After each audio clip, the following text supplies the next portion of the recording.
আমি প্রথমেই 2026-এ এসে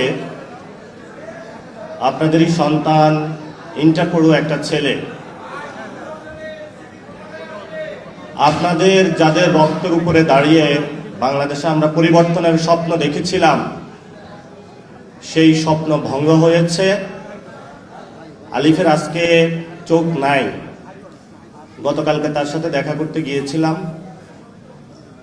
তার একটি চোখে সে দেখতে পারবে না, আরেকটি চোখে এটাও এফেক্টেড হবে।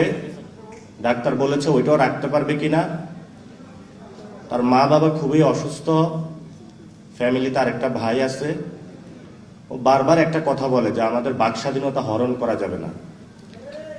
আজকে আমি আলিফের প্রতি সহমর্মিতা জানিয়ে এখানে ব্যান্ডেজটা লাগিয়েছি বাংলাদেশকে দেখানোর জন্য যে যেখানে আমাদের একটি জুলাই সনদ বাস্তবায়ন হওয়ার কথা ছিল, যেখানে আমাদের যে ভাইদেরকে শহীদ করা হয়েছে তাদের হত্যাকাণ্ডের বিচার হওয়ার কথা ছিল,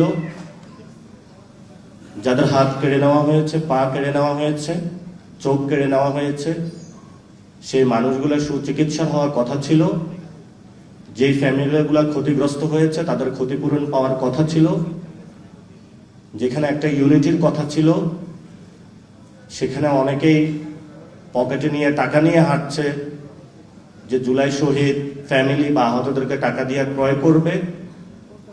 কিন্তু আল্লাহর কি অশেষ লীলা খেলা, বাংলাদেশের শহীদ ফ্যামিলি এবং আহত যারা আছেন তাদের মন এত শক্ত এবং এত পবিত্র যে দুনিয়ার চাঁদ তারা নিয়ে আসলো এবং যত টাকা নিয়ে আসিস তাদেরকে কেউ ক্রয় করতে পারবে না বাংলাদেশে।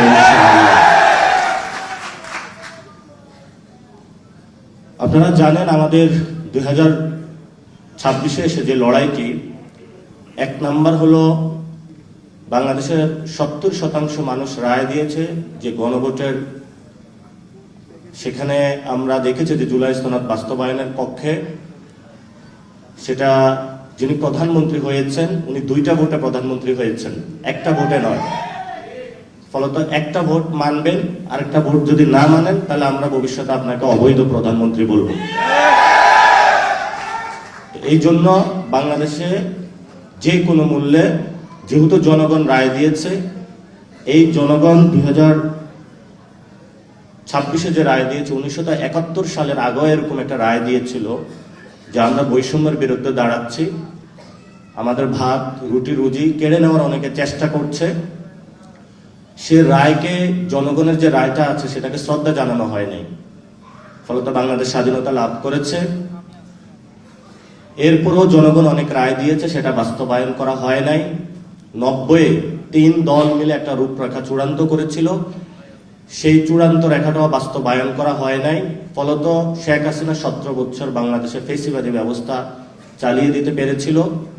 এবং সেখানের 90-এর যে আন্দোলনটা হয়েছিল, যদি 3 দলীয় রূপরেখাটা বাস্তবায়ন করা হতো তাহলে শেখ হাসিনা 17 বছর থাকতে পারতো না এবং আমাদের 1400 ভাইও শহীদ হইতো না, অসংখ্য মানুষের হাত পা চলে যেত না। এবং অবশ্যই বাংলাদেশে যেহেতু জনগণ 70% জুলাই সনদের পক্ষে রায় জানিয়েছে, আমরা তারেক রহমানকে বলবো জনগণের রায়ের প্রতি শ্রদ্ধা পোষণ করুন এবং জনগণের ভিত্তির উপরে দাঁড়িয়ে রাজনীতি করুন। যে জায়গায় আপনি বসেছেন এটা আপনার চেয়ার না, এটা বাংলাদেশের শহীদ এবং শহীদ ফ্যামিলি এবং আহতদের চেয়ার। সেই চেয়ার দ্বারা যদি তাদের গণভোটের রায় বাস্তবায়ন না হয় তাহলে যারা শহীদ ফ্যামিলি এবং আহতরা সেই চেয়ার আপনার থেকে কেড়ে নেবে ভবিষ্যতে বাংলাদেশে। 2 নাম্বার, বাংলাদেশে সংস্কার বাস্তবায়ন হতে হবে। কেন হতে হবে? এই যে পুলিশের সামনে আলিফের চোখটা তুলে নেওয়া হলো, যদি পুলিশ আজকে সংস্কার হতো, কোনো দলীয় লেজুর ভিত্তি না করতো, তাহলে আজকে আলিফের চোখটা চলে যেত না। যদি জুলাই সনদ বাস্তবায়ন হতো তাহলে এই ধরনের নগ্ন সন্ত্রাসী কার্যক্রম আমরা পথে দেখতাম না।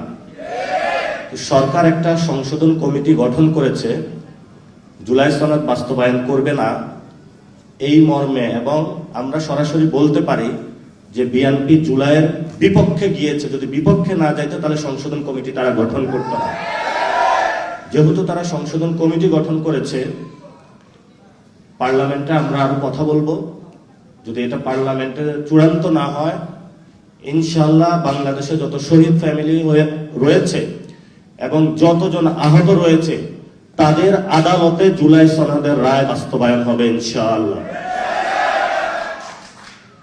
3 নম্বর, আপনারা জানেন আমাদের সার্বভৌমত্ব। এই গণ অভ্যুত্থানের পরে আরেকজন আমাদের বীর পুরুষ ছিলেন যিনি শহীদ হয়েছেন, শহীদ উসমান হাদি। উনি বাংলাদেশের আজাদির পক্ষে কথা বলেছিলেন, সার্বভৌমত্বের পক্ষে কথা বলেছিলেন, যাকে দুনিয়া থেকে সরিয়ে দেওয়া হয় এই মানুষটা বিচার করা হবে বলে প্রধানমন্ত্রী প্রতিশ্রুতি দিয়েছিলেন।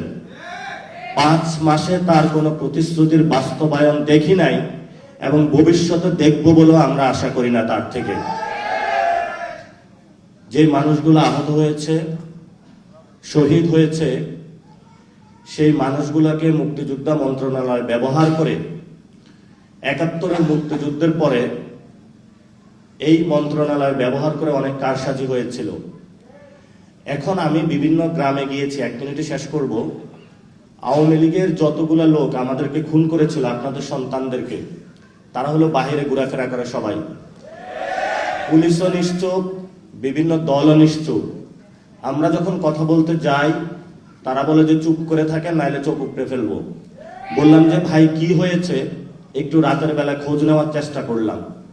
প্রত্যেকগুলা সন্ত্রাসীর সাথে কারোর সাথে 10 লাখ টাকা, 12 লাখ টাকা, 15 লাখ টাকার বিনিময়ে ওসি এবং ওই জায়গায় যারা দলীয় নেতৃবৃন্দ আছে তারা ভাগ বটোয়ারা করে তাদেরকে জেল থেকে ছেড়ে দিয়েছে। এখন তারা এসে আহতদেরকে হুমকি দিচ্ছে, খায়া ফেলবো, মায়েরা ফেলবো, সব করে ফেলবো। আপনাদেরকে দেয় নাই? তাহলে আপনাদের জীবনের নিরাপত্তা কোথায়? জীবনের যদি নিরাপত্তা